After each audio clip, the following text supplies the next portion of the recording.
You know, if it wasn't for the writer's strike, there very well could be a soap opera in the works titled As the West Bonner County School District Turns. Well, another day in the lives of the school board trustees took an interesting turn yesterday with the postponement of a monthly board meeting last night.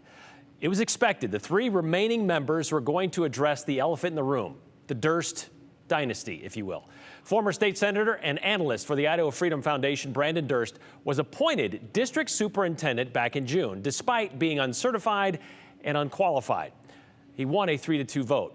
Then two of the three that voted for him, that'd be Chair Keith Rutledge and Vice Chair Susan Brown, were recalled in an election last month. And then last week, the Idaho State Board of Education declined to give Durst an emergency certification to legally be a superintendent, realizing, with the help of their lawyers, they no longer had the power to grant such emergency certificates for admin positions.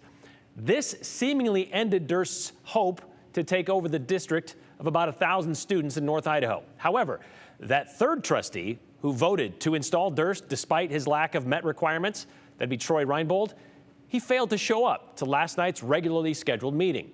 A lack of a quorum, not enough trustees to make any decisions.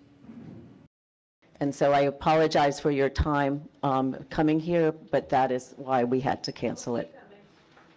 Do we know why Troy isn't here? No comment. He would have to speak for himself. Well, Reinbold has yet to speak for himself, at least not with any members of the media covering this story. All of our emails to Mr. Reinbold have gone unanswered so far. But here's where this could get interesting.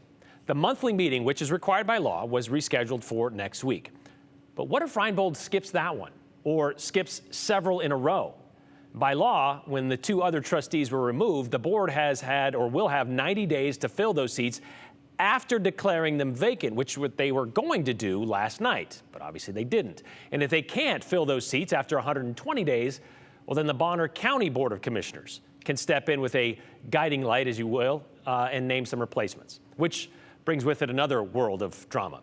But according to the Idaho School Board Association, this is uncharted territory with a lot of unanswered questions. Like, when does the clock start if the board can't get a quorum?